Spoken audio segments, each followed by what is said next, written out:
Thank you excited all to see all of you. Yeah, you guys are the tits. Thank you for coming out. Phoenix is awesome. Yeah. This has been great. If you guys are listening to the audio and you're not here in the room, we're doing a live Self-Helpless episode from the All Things Comedy Festival. I'm Kelsey Cook. I'm Delaney Fisher. And unfortunately, we don't have our third musketeer here. Taylor Tomlinson is in Vegas for some shows, so she is missed. But we do have a very special guest this episode, so you want to give it up for TK Kelly, everybody. What's up, guys? He's a writer on Tosh.0. He's got a great podcast called Movie Night, and he's just an all-around good dude. I do a killer Taylor Tomlinson impression. Yeah. We'll get into that later. We'll feel right at home.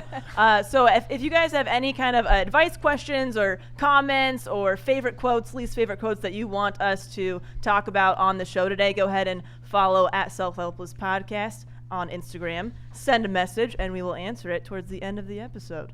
Nice. Kelsey's going to answer them or read them because I don't know how that shit works. So you guys just go ahead and send them out. 1,000 years old. Yeah. So I'm amazed she has a phone. Absolutely. So should we start the way we usually do with some quotables? Fuck yeah, we should. Yes. Let's do it. We got some good ones today. Yeah, first off, TK, do you have a favorite or least favorite quote? A favorite quote? I was thinking I read George Carlin's memoir, Last Words, recently. And one of the best quotes in that whole book is "People are wonderful one at a time." Oh. Because I feel like I get very frustrated with the way that the world is. It's very easy to be like, fuck everyone, people are the worst. But it's like, yeah, when it's one of them, they're always pretty cool, you know? Yeah, for the most part. You get them in a group, they start talking and shit, it goes off the rails. Yeah. I feel like I always am such a skeptic with quotes because like immediately I'm like, well, Hitler was a real bummer and he was just a person. Yeah, but I mean, have a conversation with him. The guy was eloquent. One-on-one, it's like, it's not so bad. Great painter. Great painter. Oh, God. Yeah. I have a quote that I also feel like is maybe a little bit gonna like divide people. This is from Bruce Lee. My fiance Kane has a new podcast called the Well Actually podcast, which I highly recommend you check out. And they did one all about Bruce Lee, and Bruce Lee is full of quotes. One of them is, mistakes are always forgivable if one has the courage to admit them. What do you think about that? Mistakes I love are hearing the live reaction. Yeah. People, yes. The philosopher. Okay. Yeah. Can you read it again? I gotta let it soak in a little bit. Mistakes are always forgivable if one has the courage to admit them. What do you think? See, I'm like, fuck I don't know that. if I'm buying it. I feel a little fucked out about it. Like, you can forgive somebody and still never want to see them again, though, I guess, right? Like, sure, if they really fuck up, it's like, look, yeah, that's fine. Like, I'm not going to carry on this shit, but I don't want to be your friend anymore. Yeah. Right? I don't forgive very easily. Yeah, you're a grudge holder. Yeah, I'll hold lots of grudges. Taylor holds lots of grudges. Yeah, Taylor and I are real fun people to have friendships and relationships with. Yeah. What do you think about that, TK? You a grudge guy? I kind of get that. Do you? Yeah, I don't know. At some point, like, what good does holding a grudge do you? Like, that's true. It's more. I feel like you're hurting yourself, and that's coming from somebody who like definitely has done it. Like, yeah. And eventually realized like, oh, this person is a better person than they were when they did whatever they did. Right. And like, what's the use in being annoyed by it all the time? I accept that like sometimes your relationship's never going to be the same regardless. Yeah. But to be like, well, whatever. They don't have to be dead to me anymore. True. It's that whole like forgiveness is for you thing, not for the other person. It, you know? Yeah. What is that quote? It's like drinking poison. What you guys know what I'm talking about? It's like drinking poison, right? Does anybody know what I'm talking about? That's the whole quote. Just drinking poison. It's like you drinking poison. Like holding a grudge or like not forgiving is like you drinking poison and expecting the other person to die. That's kind of what I'm going for. Yeah, exactly. Is that what you're trying to say? Yes. Probably. Okay, yes, great. Exactly. Wow. I think I got it. You really pulled through. Fucking nailing it so far, guys. Live podcast. Here we go. Oh man, we didn't even mention what our show is about for anybody who has no idea who the fuck we are. Yeah, I feel like for the most part that people in here know what Self-Helpless. If you don't, but this is on Facebook Live right now, so there's people watching like, okay, these bitches haven't said anything about. So Self-Helpless podcast, we're type A comedians who dive into a different topic of self-help or self-improvement every episode. Yeah. With experts on the show and all kind of talk about our personal shit. Yeah, we decide if we think it works or if it's bullshit, and sometimes one of us thinks it's good and the other people hate it, so you never know. It's a different bag every time. I had no idea what was going on. It's like no one explained this show to me. Sorry. All right, then do you have a quote? Oh yeah, I sure do. I This pulled is a this good from one. our Helpster Facebook group.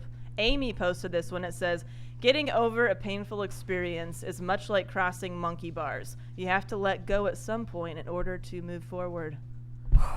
That was from C.S. Lewis, by the way. That's the credit. I gave the credit to Amy, but it's both of them. It was a team effort. So that was I'm a good sure one. that's how C.S. Lewis feels. That was, yeah, that really hit me hard. That was some good shit. That is very good. Do you want to get into some other segments now? Treat yourselves. You have some? Was this, who said that this was like a treat yourself coming here today, right? Fuck yeah, look at you go. That's awesome. She had I a love Starbucks drink. I love it. Yeah. TK, anything that you do for like self-care that just makes you feel good after like having a really shitty day or anything like that?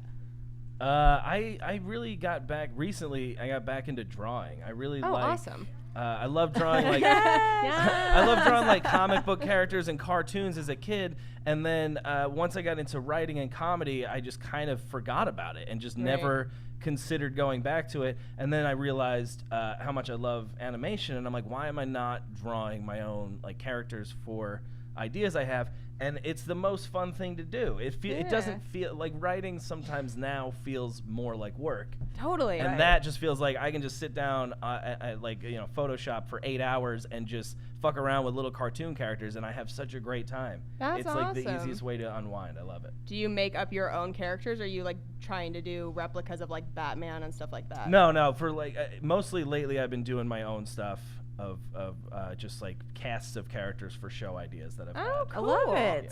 That's That's awesome. That's a awesome. good one. That's like mine too. I like to paint and draw and just like, Yeah. you know, really, it's a good escape. Yeah, and you turned it into a business. I sure did. Dick's Oh, by Dick's by Delaney. Delaney, if anybody wants to check it out. Everybody It's an watching this amazing on business, Facebook guys. Live is like, what the fuck What is is happening? this? Yeah. Yeah, my treat yourself recently. Well, one of my best friends in the whole world lives in Phoenix. She's right there. Yay, Molly. Molly. So She hates this. She hates it so much. She's like, don't point me out. Don't talk to me up there. So of Don't course I make have eye to. contact, yeah. Yeah. So it's just been nice being here for a day, and she just moved here recently, so I got a little catch-up time with her. So that's my treat Yay. myself. My treat yourself is that I finally bought a squatty potty. What's up? Oh yeah. Thank Yes. you. Thank Yeah. you. Honor Give in it the up, back. guys. It's an innovation. It is. We had Dr. Anish Sheth on, who is the poo doctor, a few Dr. episodes Poo. ago, and I invested. I went onto Amazon. But, okay, so I can ask you guys, because we have an actual crowd here. Do any of you have a squatty potty, number one? She just bought a stool. Fuck that. I love that. She's exposed DIY the squatty squatty potty potty. industry. It's a fucking stool. I love it. Yeah. A Wait, lot you, of, you were saying that you're still confused how it works? Well, no, I Or- know, I understand how it works, but it's really uncomfortable. Like, it's pretty high up. You don't realize until you're sitting on there. It like really hurts my ass because it's like forcing your butt really hard onto the seat. And I got some fucking cushion, you know, like does anybody do it comfortably? Because I feel like maybe I'm doing it wrong. Comfortably for you? Shit, I don't know. Maybe I you got- could just put a box over your toilet and squat and just call it a day, right? Just like, why fix it if it ain't my broke? comfort zone. I'm shitting in boxes, as you guys all know. Yeah, so I don't know. It's like a treat yourself, but also I don't feel like I'm able to take advantage of it fully because it's uncomfortable right now. Yeah. You just So- gotta find your sweet spot. You'll get there. Okay, thank you.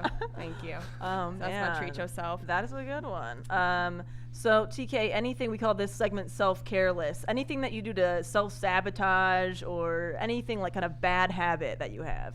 Yeah, I've been trying to be better about it recently, but I started to realize I was constantly looking ahead and not worrying about what was going on right now.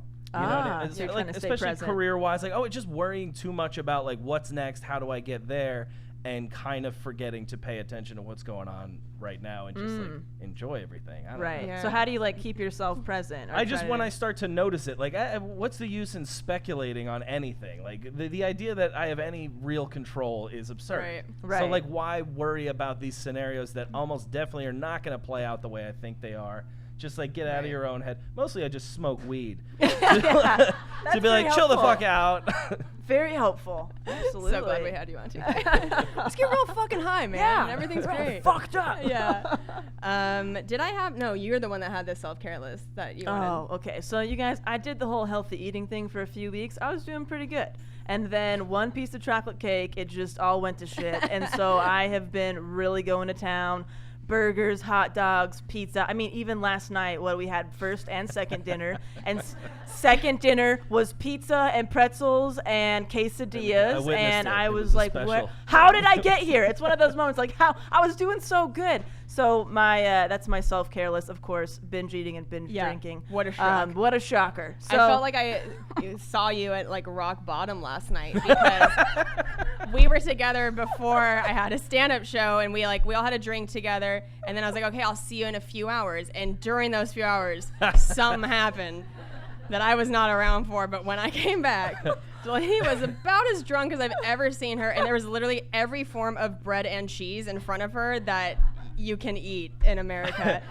And she was like, these pretzel sticks are so good. I don't even know. I just want to go up to them and be like, hey, where'd you find these?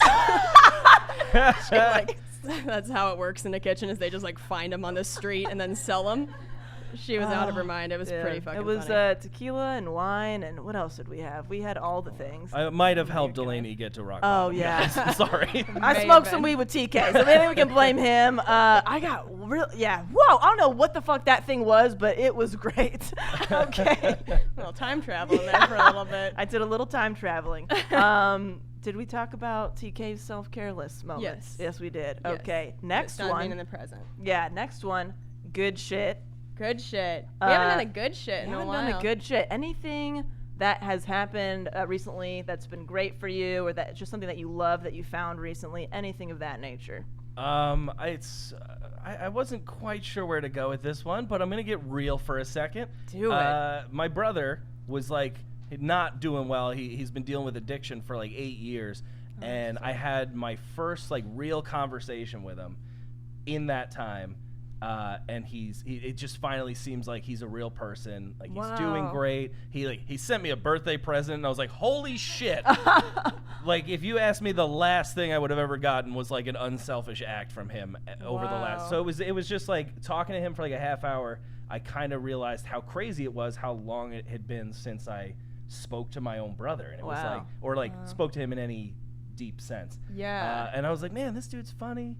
Like, I remember why I liked him. Like, I like my brother, so it was great. That was really a good thing for me. That's awesome. really and good is he one. like getting clean now? Yeah, I mean, he's it's always dodgy. You always worry about a relapse, but he's the best I've heard him in a decade. So that's great. Yeah. That is awesome. Congratulations to him. Yeah. My good shit. Some of you may have seen this video on my Instagram. I flew up to Washington State to my university I went to and surprised my best friend on her 30th birthday. Any of you see that? Some of you? Okay. I cried so hard. I'm like, I don't even know this girl, but this is amazing. Yeah, it was awesome. I've never gotten to surprise a friend like that before, and it was this whole elaborate thing to like fly up and then drive an hour and a half over and creep up on her like that. And we caught it on camera, and she just like cried the whole day. I did not anticipate how many tears I was going to see from it, but it was one of those moments that made me, it's like, you're talking about trying to be in the present, and like that's the shit that we should be trying to do more of. And like, I think we all spend a lot of money on quick fixes, and I was hesitant to spend the money on that plane ticket to go up there, but Jesus. Yeah. I mean, just for those 30 seconds alone, so worth it. Yeah. And that's the type of memory that I'll remember the rest of my life, and she'll remember for the rest of her life. Like, it felt so good to give that to her. Yeah. And I mean, like, selfishly for me to get it too, but she was like, this is the best birthday of my life. I'll never forget this as long as I live. And I'm like, God damn, we got to do that stuff more, like we got to buy those concert tickets and go do that thing that's an experience rather than just like, buying a squatty potty. But Where were you? Where did you sneak up on her? So I went to Washington State University up in Pullman, and it was for the big football game. There's like a bunch of tailgating going on, and so my other friend who went up with me, she walked out. My friend knew that she was going to be there, and then we had like the camera going, and I walked up behind her and I just looped my arm in hers. Yeah. Just like super creepy to do. Sweet. I just looped my arm and then I stared at her. And it's so funny on the video because it takes her a solid 3 seconds to understand that she's not like having That's a so stroke great. or something. Yes, that's She gotta just, be like, unsettling when Yeah, you're not like- expected. Like that's very out of context. Yeah. Yeah. I was supposed to be 2 states away Yes. and like not at all coming there, not even That's cool. talking about it. And I think I like broke her brain, you know, to do a little office quote. But That's yeah, good.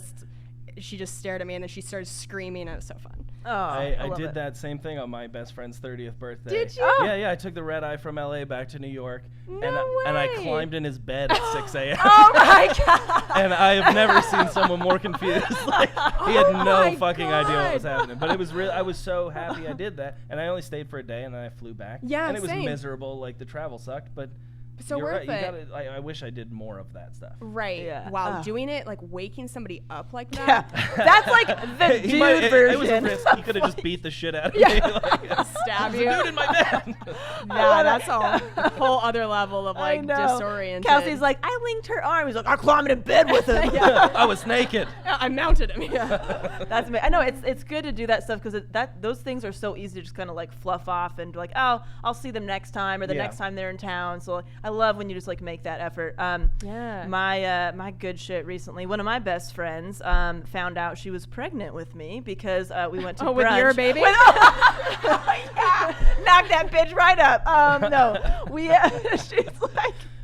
Oh God, you guys, the live stuff, it gets me crazy. We went to brunch and she was like, "Hey, I'm late on my period." They're trying, by the way. This is not like and she came back to my apartment, took the pregnancy test at my apartment, and I posted a video of that too. Yeah. So people may have seen that. And I was like, that was such a fun moment to be a part of. And you know, because I've stopped doing stand up for the last like 6-7 months now, that's not something I would have been around for.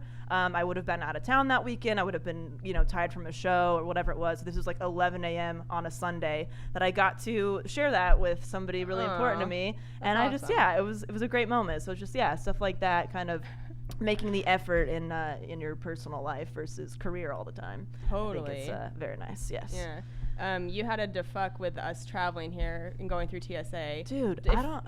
You can imagine what Delaney is like to travel with. Like, just picture how she is with technology times like a billion. It's so bad. It's so bad. It's bad. I like dropped my ID. We're Kelsey had to walking and pick she up my just, ID. her fucking driver's license. We're like, she wouldn't have been able to come here. She just drops it on the ground and keeps walking. And I was like, yo, fucking your ID.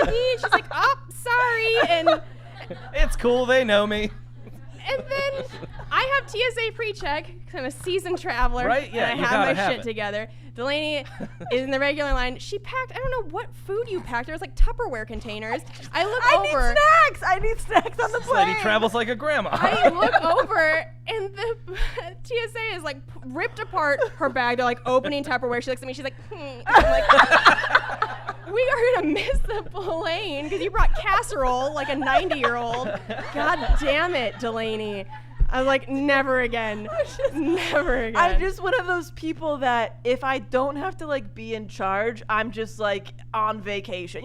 Like now I travel with Cam a lot, and Cam's like the one to get the IDs and do all the things. So I Yeah. just kind of like la la la la la, like I'm just here. But if I'm by myself, I'm a lot more with it. But like once I'm like, oh, Kelsey's got this, I just don't. I kind of didn't I'll let you take the wheel, and then shit went real wrong. no one appointed me. and then last night in the hotel room, I kept forgetting to shut the door in the hotel room, and Molly's like, "You gotta shut the fucking door." It's the one thing Why are you you've got to not do. closing? I just kind of like let it swing back. It wasn't closing properly. Anyway, How you are still alive. so is my miracle. defuck is whatever it is about my face, the TSA hates me. Every time I'm at the airport, I don't know what it is. They always want to pat me down, look through my shit, mostly because I bring a lot of food. Yeah, it's not your it's your behavior. But also, like, they give me. I don't know what it is, She but brought 7-layer dip. Yeah. Pat her down. oh Oh my god. But even before they check my food, they just don't like me for some reason. Like they're always mean to me about the buckets of stuff that you gotta put your things in. They're always like, "Why are you using so many buckets, ma'am?" I'm like, "Because I got a lot of Buckets. Yeah, nobody calls them buckets. Anyway, I don't know what it is. The TSA, they don't like me. Yeah, I don't know what it is either, Delaney. Yeah, I don't know. I'll find out one day. Oh man. So, you want to do some goals too? Oh well, does TK have any defuck moments? So like yeah. any like pet peeves? Anybody do something shitty to you recently or The anything? U.S. Like Postal Service. Oh boy, God. someone's got a bone to pick. Oh. Here we go. How have we not outlawed the mail, guys? What the fuck are we doing? It's time. arcane.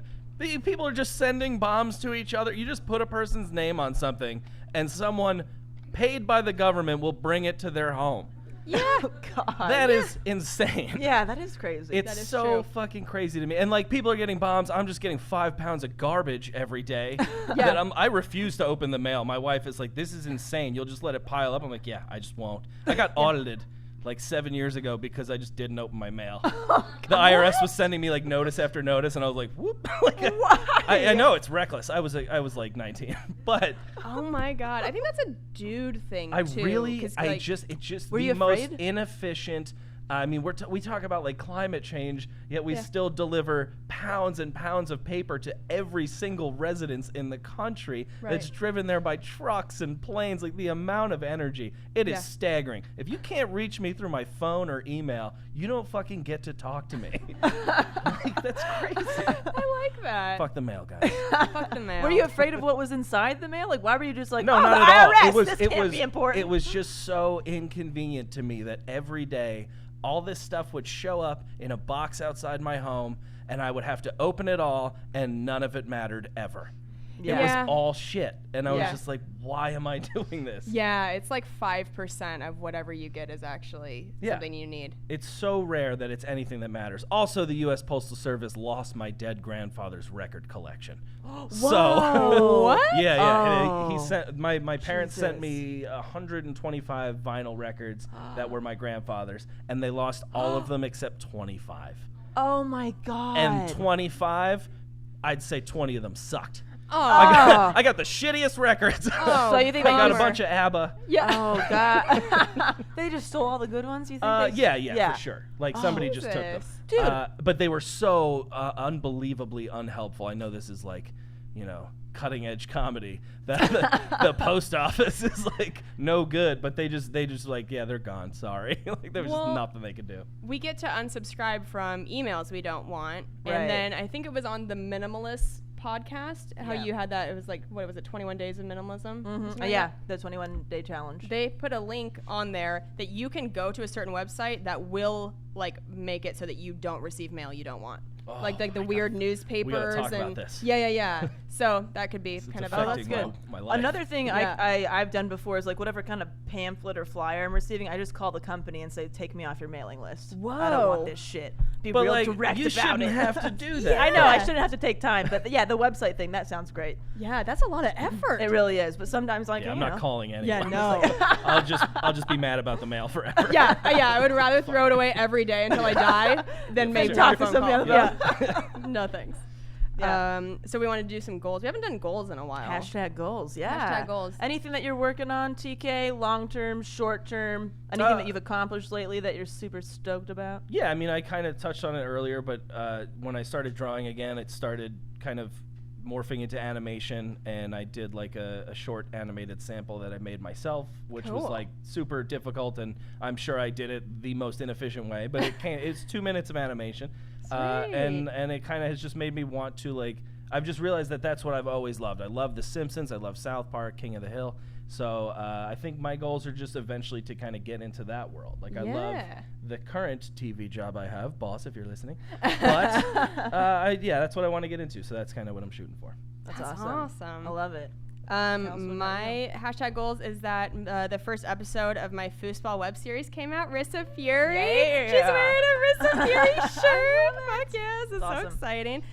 So yeah, that came out on Monday on the All Things Comedy YouTube channel, and I'm so excited about it, and so I feel like it's a goal accomplished that the first episode's out, and it's like an ongoing goal now that I just want it to keep growing. I'm excited about like the future guests, and we've got some really cool plans for it. And I just like, I love playing foosball so much. I'm such a fucking nerd about it, but I just love it. And so it's a really fun show. Yeah. I saw it. It's great. Yeah. Thank you. Yeah, so I'm excited about that. Yeah.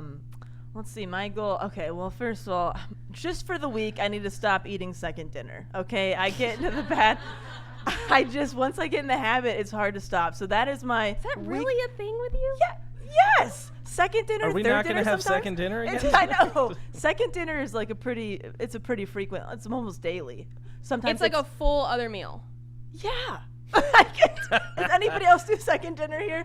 Okay. No one say anything. I've lost Don't them. encourage this. I've lost them. No. So anyway, I'm gonna focus on that this week, and then I guess my other goal is just keep Dick's by Delaney on the up and up. Everything's going smoothly so far, and I've been loving that. And that's been a nice a goal that I've feel like I've accomplished recently. So For sure. Went live. It's going well. I got to leave my other job because of it, and Such a big goal. I could not be more grateful. Yeah, Yay. and so many helpsters have been purchasing Dick mugs and salt and pecker shakers and cot glasses, and I love you guys so much. Yeah, so that's been great. That's so cool. So we wanted to dive into the meat, as we do. And so TK, you have a book that you read that like affected you quite a bit, and I'm super curious to hear more about this. Yeah. Okay, are we talking about the psychedelic yes. thing? Okay. Yeah. So I read this book recently called How to Change Your Mind by Michael Pollan, and it's explained as it's kind of sciencey, but it's called. He says it's what the new science of psychedelics teaches us about consciousness, dying, addiction, depression, and transcendence. Wow. So I read a book about mushrooms, guys. Yeah. But it's loftier than that. It's all about the author. He takes all these different psychedelics and he talks about his experiences with it, and he talks about a lot of the medical benefits of it that I really didn't know about. Basically, I had taken mushrooms one time a long time ago. They didn't do anything. I kind of felt a little high, but I was always interested in the idea of them. So, like a nerd, I read a book first. Yeah. Love It it. was on That's tape. great. It's fine. Real type A druggie. Yeah. But it was just a really interesting take on what you could get from it, how you could use it to kind of break the loop that I think all of us inevitably, as life goes on, you start to operate on a loop. You function a certain way, and you go through life, your brain is on autopilot quite a bit, and it's making decisions for you based on everything in your past. And I feel like this kind of opened up to me that you could get off that loop a little bit, like show your brain something new real quick, and it can kind of change the way you look at things in general. And I felt that way. I read the book, took some mushrooms, and then for like a week after, I felt like I was thinking slightly differently than I had been. Huh. What How are so? Yeah. It was just realizing things for what they are, accepting how little so many of the things that we let bother us actually matter. Huh. Like when I think about even day-to-day stuff with comedy, like you build something up, like this particular show is going to matter the most of anything. Yeah. And then so often it doesn't, or it doesn't live up to your expectations or whatever, and then you dwell on it. And it's like, no, fuck that. Be okay with it. Move on. Yeah. Keep going. It just helped me, I think, open up a little bit and realize that there's like, this is going to sound real mushroomy, guys, but there's this massive universe out there, and like what I'm doing day to day is not that big of a deal, and just kind of take it easy. Don't be so hard on yourself, kind of. Right. Yeah. So took some pressure off a little Yeah. bit of the Yeah. day-to-days. We've said it on the podcast a few times about like scrolling out, because we get so zoomed into just our little universe and our world. And if you scroll out, you're always like, oh God, there's so many other things going on, and this is like not that big a deal at all. Yeah, for sure. Wow. Huh. I've never done mushrooms. Anybody make some noise if you've done mushrooms? Whew. A Nice. few of you. Okay. They Camera all guy, raise their what's hands. up? It's like, it's class. Camera guy's like, on them right now. That's awesome. Do you have any? Yeah. I have never tried them, but I'm very curious. Are you to try open to them. doing them? Yeah.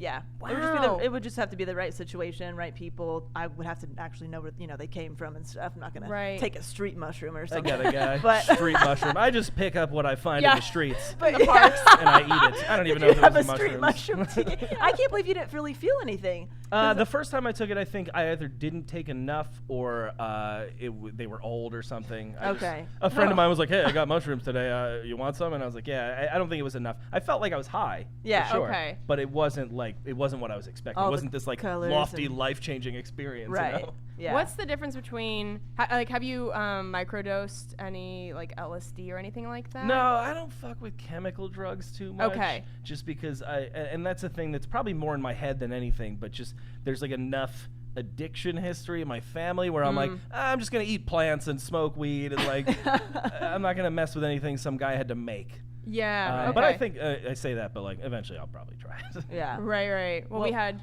I'm sorry. Go ahead. No, I go was just ahead, saying when we had Adrienne on, who was Yeah. the marijuana expert, she talked about that she really liked microdosing. Yeah. And Yeah. I think it was LSD. Yeah, or maybe yeah, it was, It was mushroom? acid. I I think yeah, they that's like same microdose thing. Yeah. acid and stuff like that. I love the idea of that. It's very interesting to just slightly open you up enough each day to like. Supposedly, people who are doing it are operating like at a more of an efficient level. Yeah. Interesting. And yeah, it's super interesting, but also like, it might just really mess you up. Yeah. Yeah. So I going don't back know. to that book, what's the most surprising thing that you found out about psychedelics in there? That you didn't It know was the before? treatment use in depression, in addiction, especially. Like there have been, I think, because of the huge acid boom in like the 60s, where it kind of went off the rails and everybody started making it and taking it, and the whole like Timothy Leary thing. I feel like the government just decided this is bad. This stuff is really, really bad. Psychedelics in general are really bad, and we have to keep people away from them. You'd hear all those urban myths about like so-and-so took mushrooms and jumped out a window. And Right. No, they fucking didn't. Yeah. But I was so shocked to find out there's all sorts of medical benefits that have been pushed down because of the stigma of psychedelics, and now the medical community is starting to open up to it again. And there's been recent studies where they're treating addiction with it, and it's got like an 80% better success rate than traditional treatment. Wow. And similar with depression, where people are being medicated for it and it's not working, psychedelics have been breaking people out of the depression cycle. Really? Are they like putting it in like pill form to take daily, or okay? And and they're also doing like kind of guided thing, sort of like an ayahuasca type thing, but it's a doctor sitting there with you, guiding you through a trip and kind of helping you work through past traumas and stuff. It's really interesting. The book itself, like to me, I think it's worth looking into, even if you're not into taking mushrooms or taking acid or anything, because it just kind of makes you realize how putting a stigma on something can just hold it down so much. And it's like, man, we might have been sitting on something that can really, really help people. Yeah, in a natural way. Have you done ayahuasca? Because that's kind of, I think, like the ultimate natural. Yeah, that's intimidating. I mean, the descriptions of that, I'm like, man, I don't know if I want to be like throwing up and shitting my pants for an hour to then have a spiritual journey. I'm like, can I have a spiritual journey where I don't shit my pants? You could just drink a bottle of tequila for that. Yeah, experience, again, it's something I'm interested in, and maybe like down the road. Yeah. Ali Wong talks about it, she really promotes it and suggests that people do it, and her experience of it sounds super interesting. Yeah. But it comes with some stuff. Right. So have you taken mushrooms since you've read this book or no? Yeah. Okay, you have. Yeah. Do you do it often or not? No, not often. It was that was the second time I took them was after this. I will probably do them more often now. I enjoyed it. It was good. The first time I did it, I just decided I wanted to be in my home. That way it was like not an uncomfortable environment where I'm worried people are looking at me or anything. Right. And I kind of and my wife didn't. She was like, she's a little worried that she's gonna be too high strung on it, so she was just like, I'll just make sure you don't kill yourself. It's like, okay, cool. So like for 8 hours I was just super fucked up, like wandering from room to room in my apartment, like sitting out on the patio for a few hours and then just being like, all right, it's time to move to the bedroom, and then I just lay in the dark for like 4 hours in the bedroom. I laid on my couch like face down for probably 2 hours. Decided the couch was made of dinosaur bones, guys. It was a whole thing, but it also like I had some interesting moments where like I looked at we have like a fireplace in the living room, and I looked at the mantle, and I just decided that my dead grandfather was in there, and like I wasn't upset about it. It was just like, oh, he's there. It kind of it was this weird like he's everywhere, you know. Right. Like, he's part. The world is this massive thing, and all of us are just a little part of it. And it was I don't know. It was cool. Take mushrooms, guys. Does that book kind of take you through the history of psychedelics and everything too? Really deep into the history, which is super interesting too. Like just mushrooms in general, not psychedelic mushrooms, are fascinating, and I didn't know it. Don't but they grow on like cow poop and stuff? The psychedelic ones, Yeah. they can, Huh. I don't want to eat that. I Everybody mean, says it tastes I'm like- assuming somebody's washing them at some point. I mean, they also taste horrible. Well, yeah, that's what I'm saying. I feel like everybody who's had them is like, yeah, it's like eating shit, like eating actual shit, but then you have kind of a fun. I have no hours, basis like, for what? comparison. Is it mostly like but- manure though? Like just we're all eating shit, right? Yeah. From our veggies and everything, right? Well, it's all growing in shit. There's like a, yeah. People are shitting in the fields while they're getting tomatoes and stuff. I'm Yeah, there's assuming. shit. Where else are they gonna Shit's go? everywhere, guys. There's no porta potties out there in the fields. The fields, like it's just one location somewhere. But yeah, it did go. It went like deep into the history of it, and it's really interesting. Huh. They talked about how mushrooms operate in a forest, and they have like the largest living creature on Earth is a mushroom in Oregon. What? Yeah, it's 2.5 miles wide. What? Because they all connect under the floor of the forest, which I had no idea. And I was like, this is like nature's internet. This shit's amazing. Whoa. Like, Oh my god. it was just, they're impressive. I think they're doing more than we're aware of, guys. To fucking take over. The mushrooms are Holy planning something. shit. Yeah. But they also went into like the weird. history of taking psychedelic mushrooms and how far back it goes, and how certain animals do it and like actively are deciding to do it. To Like, eat mushrooms yes. and trip out? Yes. What kind of animals? Like when they would test it on rats, they would go back more often than to something similar to like cocaine. Yeah. But they would go back. I guess it's more of a positive association with it. I don't know. But also deer, dogs have been like documented that they will seek them out and eat them and just get fucked up. Oh my god. Do we have any like video of that, of like animals just like high as shit? I'm sure we do. Yeah, that's a good question. Google that. Somebody pull it up. There's got to be a YouTube rabbit Just hole a of dog that shit. tripping balls. Yeah. Yeah, it's an interesting thing that like people and animals have been taking for centuries, and then it just got this weird stigma from us in the 60s, and we kind of stopped Shunned it. the growth of it. Yeah. Wow. I always wonder like what that process was determining what's a poisonous mushroom and what's just going to give you like a great high and what you just like put on pizza. They you know, talk it's like about mushrooms are a real fucking They gamey all thing. kind of look the same. They Yeah, talk yeah. about hunting for them on your own, and the author did that with like a very an expert, obviously. Yeah. But he'd show him one that like, hey, this one will kill you. This one's gonna get you super high, and he's like, those look the same. Like, what the Jesus. fuck? So don't go find your own mushrooms, guys. Get them from a reputable dealer. Goddamn gamble. Yeah. So what's the book called again? If anybody wants to. How to Change Your Mind. How to Change Your Mind. Fantastic. love that Anything title, else too. from that book before we get into some questions Advice, and stuff? questions? Great. Let's do this. All right. I have one right here actually. Oh, that I perfect. pulled up. Okay, so this one says, I'm an MMA fighter and I get stage fright. What are some tips to overcoming that? What? Yeah. Well, if you're an MMA fighter, that's fucking Just badass. beat the shit out of the other person, right? if you're not afraid of getting punched in the face, I'm surprised. But I guess I there's know. a big performance aspect to that. Yeah. What do you have any tips? Do you still get stage fright this far into it? Or are you kind of like, If another it's like- day, another show, whatever? If it's an important show, if it's for like a really big crowd or it's like a high pressure situation, I'll still get butterflies and Yeah. adrenaline. I almost do the reverse where I kind of like put myself, I don't want to say I put myself down, but I'll just tell myself like, you have nothing to lose, just whatever. Like I try to take all the pressure away and just pretend like it's not going to affect me, even if it might. But I feel like it makes me more calm and just like more normal. Right. Because I think stand up, if you've got a lot of nerves going on, the crowd can smell that right away. And they're like, Oh, oh, yeah. this is weird. Yeah, You know? it makes the audience uncomfortable when they can tell you're nervous. Yeah. It's like they don't really maybe not trust where it's going and stuff like yeah. that. I play that game of like,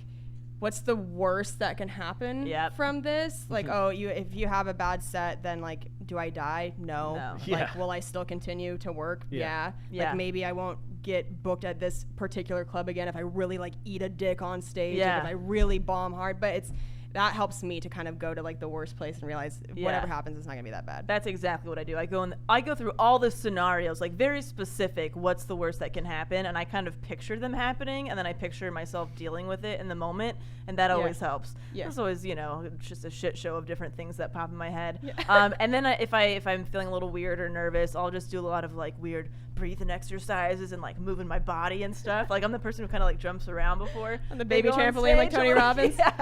Pull out my baby trampoline. But yeah, do you still get stage fright, TK? Yeah, sure. Or? I mean, I think it's probably, if the worst that could happen to me was that somebody was going to come on stage and beat the shit out of me, I might be thinking a little differently. But I think it applies for anything. I think if you're nervous, like that's kind of who you are. Like that's a tough thing to get rid of. I think it's in you or it isn't, and just like live with it. Just accept that like this is how I feel before a set or a fight. Like just accept that like I'm still gonna go out there. I'm still gonna do my thing, and I'm good at this. I'm doing this because I believe that I'm good at this. Just go do it. Right. Yeah. Isn't it in? Is it Steve Martin's book that he talked about how he still throws up before every single show, God, and it has never gotten better, and it's never gone away. So I think you just got to work with it. I mean, you really just like, okay, I know that I'm gonna take this 10-minute time slot before before I gotta perform to go throw up, and then I'll get my shit together. But I do have to. Like, I feel like I need to poop every time. Do you guys? Do you know Nick Cobb? No. He's a comic. He shits before every set. Nick, I just outed you. Shout out to Nick. What's up, no, Nick? I don't do that. I would quit comedy if I just shit before every set. Really? In like shitty comedy club bathrooms, yes, I would quit comedy. No PGD, no pregame. No, I'm all right. Damn. Yeah. I do. Yeah. It's the worst when you have to shit before a show and then you perform and then it goes away. And then it goes away. You're like, it's God damn it, that's the worst. Freaking poop disappeared beside me. That's no fun. It's the worst part about comedy, guys. Yeah. Disappearing poops. Yeah. Ghost poops. Anything else? So we got an advice question sent in to the Self-Helpless Instagram. It says, how did you decide to live with your significant other? Ooh, that's a good question. I have been with my boyfriend for 2 years. We both like our space, but I'm open to living together eventually. But I do like living alone, as I have for 6 years. If I bring it up, he seems to brush it off, saying I wouldn't want to live with him because he is messy or likes alone time. Ultimately, I want to buy a place, so I'm trying to figure out if that may be together or solo. He already owns a home, but has shared that he may want a new place. That's. I think you have to kind of ask yourself, where do you kind of see this going? Is this somebody you're eventually going to live with? For me, deciding to live with Cam, I'll be honest, it was a little bit out of convenience because I just didn't like having to be in LA traffic visiting this guy all the time. Right. And I was still performing all the time, and I was never really home. So I'm thinking, okay. I know it's only, about 6 months into the relationship, but I'm either going to see this guy every couple weeks, or if we just take the leap and move in, I'm going to see him all the time in passing, and we're going to get to know if we can tolerate each other's habits and stuff like that. Yeah. I kind of just decided to really let's figure it out. Whether we do it now or in 6 months, it's kind of like, well, we're going to figure it out, and it could frickin' explode, or it could be great, and luckily it was great. But I think it's like, where do you see this going? Is this somebody that you're going to cohabitate with eventually? What do you think? Well, Kane and I moved in together after 2 months, like impulsive comedians with no boundaries. But it has worked because we've been together for a long time now. But I think for us, we realized that we were together every day. We wanted to see each other every day. So it was just like we were going every other night. He would spend the night at my place, and then I would spend the night at his place. And it's just getting so inconvenient. It's like you're carrying around like a bag with you all the time of your stuff, and we felt like a little bit halfway homeless, but we still had 2 places. And so it just made sense at that point for us to take the leap. I wish we had waited. This person said that it's been 2 years. Yeah. Which I think is like a totally reasonable amount of time. Yeah. Us moving in together after 2 months was, I don't want to say it was a mistake, but we definitely squandered that like beginning kind of magic of when, you only get that kind of exciting, magical part right in the beginning where he comes and picks you up for a date, and you gotta like get ready, and then he says you're there, or he's there, and you go open the door. Whereas if you live together, it's like he wakes up and watches you like fucking poop, and then get ready, and you're just like, okay, let's go to Olive Garden. You know? Right. It's just like it's just not the same. Not as sexy. So I wish we hadn't moved in as soon as we did, but 2 years I think is totally reasonable. Yeah, So. I think it's time to make the leap. If it were me, I would be like, it's been 2 years, let's do this. And if there's some brushing off happening, I would want to kind of dig into that. It's like, what's going on here? Yeah. And it sounds like he owns a home and stuff like that. It seems like the natural next step. Yeah. And if you can, I mean, I don't know what like your financial situation is, but if you can afford to have a place that has like an office or 2 bedrooms that you can have some space to yourself, God, that's so nice. Oh yeah. Like there were times where Kane and I would, be in like a tiny 1-bedroom apartment and get into a fight, and one of us would just like go sit on the toilet, and then like the other person would like go on a walk. Yeah, because you just don't have anywhere to go that you're not like physically seeing that person. Right. So. TK, when did you move in with your girlfriend at the time? Wife now. Well, we moved to LA, so it would have been weird if we got separate places. You just can't even afford it in LA. Like you have to split rent. We decided to move from New York. We were together a little less than a year, and I kind of was just like, I got to get the fuck out of here and do what I actually want to do with my life. So I was like, I'm going to leave. I want you to come with me, but I get it if that's crazy and whatever. Yeah. And she came with me, and it worked out really well for us. But I think if we had stayed there, we probably would have done it sooner than later anyway. Mm-hmm. Yeah, I think 2 years is like, are we going to do this or are we not? Right, like, right. Are we going to move in together? If you're still skeptical at 2 years, like, I don't know if we should live together, then, like, I don't know. How old are you? What are you doing? Right. 2 years is a long time. You're investing a lot of time in this thing. So, yeah, I'd kind of lay it down. Throw down the gauntlet. Are we moving in together or what? Yeah. Wrestle. Yeah. How long were you with her before you guys moved to LA together? We were together, I guess, 1.5 years before we actually left. Okay. But a little less than a year when we decided we were leaving. Okay. Gotcha. Yeah. That's a good amount of time. Okay, we've got another advice question. It says, I love sharing your journey and quitting your day job. How do you know when to take risks? What process do you worm through to make personal, professional, and creative decisions? That's a good one. Oh, yeah. Okay. I'm sorry. What process do you work through? There's a little asterisk next to it that said, I meant to say work. But I said worm through. I mean, I think worm through works Worm too. through is We great. got it. I'm We picturing understand it. crawling through the Here's dirt how I and worm shit. through life. Yeah. I like worm That's through. exactly what it feels like, worming through a lot of shit. Yeah. That's a great question. You recently quit your day job. Yeah. So what was your tipping point when you knew it was time to like leap? I knew it was time because I couldn't continue doing all of it. I was getting so busy with the other things. The podcast and Dick's by Delaney is going really well. It was one of those things where I was waking up early before my day job to get orders done and stuff like that, and then coming home from work and then working until midnight, 1 a.m. So I realized like I'm gonna burn out again, and I can't keep doing that. So as soon as I felt that like I gotta go, and I'm financially supported by these 2 businesses now, which is fantastic. So I knew that I could survive without my day job income. And so the next day I went and talked to my boss and just told her exactly what was going on. I was like brutally honest with her. Killing it with the dick mugs, man. I'm leaving this very corporate job to go paint dicks. So how do you guys feel about that? So it was kind of like I couldn't go any further with how it was going. I think that's when I really knew it was time to make the leap. I think until you kind of have that point.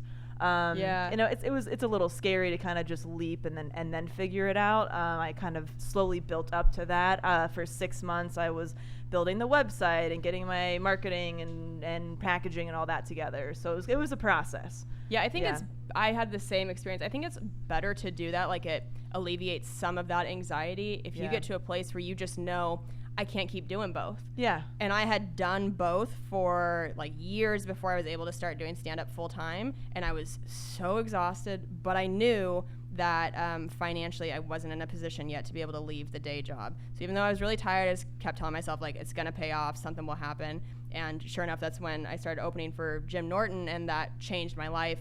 And it was like, well, he's offering me all of these weekends of road work where I can't physically be at this day job anymore, and it's going to pay enough for me to quit. So for me, it was like, okay, this is it. Like I did it. I'm able to leave now. Yeah. But I I don't think with my anxiety that I could have done it before then, because I would have just been like, oh shit, what, you know, what if I have like a bad 2 months where I'm not getting booked and then I'm on the streets, you know, you always figure like you're going to be homeless or something. Right. But yeah, so I waited until I was like pretty sure. Yeah, and there was a question about like the process. I would say if you're thinking of starting something, or just start small and just take it day by day, you know, start with like making your business card or just getting the website domain. I know it seems like a lot at once if you're about to launch a new business or something, but just even 10 minutes a day, you will get there. Yeah. You're not going to figure it out in one weekend. I would say that. Yeah. Your day job is a creative day job. So yeah, it's but it kind of wasn't like, always. It wasn't always. Okay. Quit so your yeah. day job, everyone. They're the worst. They're the Yeah, so bane how of did- your existence. How did you get there? You're like living the dream. Well, I was in New York. I was out of college, and I was working as a financial recruiter.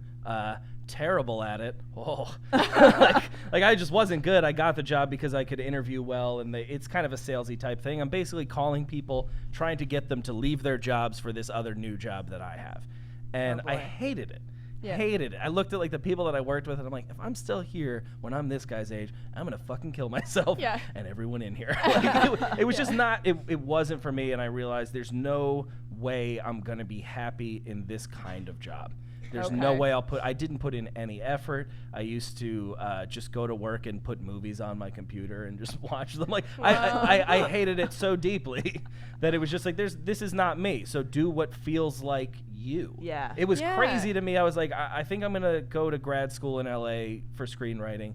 And I'm just going to move across the country. And it seemed insane, but I was like, it's not any more insane than doing something you hate every day. Can I like fucking Yeah. high five you for that? That is was a so nice true. quote. So like, yeah, I just did it. I don't know.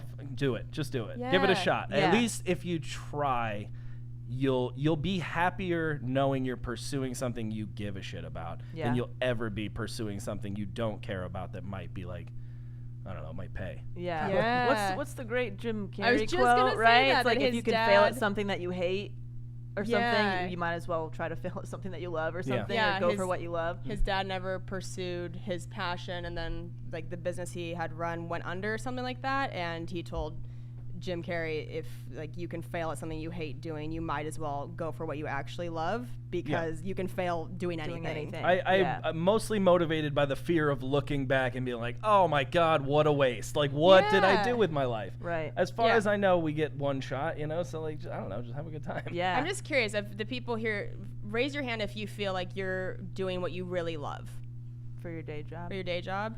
See, yeah, that's Yeah. not as many people. There's like a 85 statistic that's like 85% of people do not like what they're doing for work. Yeah, I mean, That and is too there's high. a line too. Like, of course, not everybody is going to do what they love, but you should care about it. You should love part of it. It should be fulfilling, you know. And if Yeah. it's not, get out. Yeah. There's a great podcast that has really helped me with this transition. It's called Don't Keep Your Day Job with Kathy Heller. I don't know if anybody's listened to it. Highly recommend it if you're an entrepreneur or you're just trying to figure out how to leap into something else. She has great guests on there that she interviews, you know, people who have started businesses or changed career paths, and just kind of how to find your passion in the beginning. Like if you know that you're doing something that you hate but you have no idea how to find what you love, it's got a lot of great tips on there. It's a great podcast. Oh, nice. Yeah. Okay, we're gonna do one more advice question, then we'll wrap up. So I'm friends with two best friends who are guys. One, B, is my ex from high school who lives a couple hours away. I have no interest in a relationship with him, but every time he visits my town, we have a little fling. We're both clear on this. It's fun to be together in small amounts, but neither of us want anything serious. The other guy, A, tragically lost his fiance about 6 months ago, so he's in a weird place relationship-wise, but seems to be flirting with me and has spent a lot of time with me. I do like him, but wouldn't want a serious relationship with him either. But I'm not sure how to bring this up until he does something that's definitively flirting. What do I do? It's complicated because he wants a girl to non-seriously date, but is still healing. I'm involved with his best friend, my ex, and I feel like I can't say anything. Ooh, that is It's a pickle. that is a complicated triangle. It's That a one. sticky pickle. Holy balls. I'm gonna leave. Oh man, nothing. if that were me, I think I would wait. This is just personal. I think I would wait for the opportunity to present itself. Like this message said, like it hasn't been a very clear cut situation, or I would probably just say I was seeing somebody and make it clear that I was like not interested for, in looking around, hooking up with them or something. Because I feel like from this, the two best friends don't know. Oh, they don't know that there's like, I don't think there's any like hanging out as the three of them. So it's a fucking pickle, man. I don't know. That's tough. Oh. Well, you're fucked. I don't know. Yeah, I mean ghost that's them a both tough and spot. call it a I day. agree No. with Delaney though. I think wait until there's a definitive problem to tackle before you worry too much about it. Right. I don't know. Yeah. The one that this person keeps hooking up with, I'm curious as to if there's anything kind of more going on. Oh, there we go. Yeah. If there's anything kind of more going on there, if they keep going back to each other. Yeah. That's tough because that's still, to me, like we've all kind of probably been in that pattern before where you're kind of going back to the ex. To me, I didn't really move on until that relationship was completely over for several years. So I feel like if that person's always still kind of an option, I don't know if you're kind of maybe keeping yourself stuck without even really It's like the thinking monkey about bar it. quote from earlier. It's like Yeah. if you're still holding on to that back bar, you're not gonna be able to reach over to the next one. Right. Next dick. You know Right. what I Yeah. mean? Yeah. Grab them all. Snatch that up. Yeah. I don't know. This is obviously something that we would have to like go. We'd have to know more information, but shit, that's just a tough one. I think We're just not qualified to tackle. just said some- when the opportunity presents itself, be honest. I feel like that's really all you can do. I don't think you're really.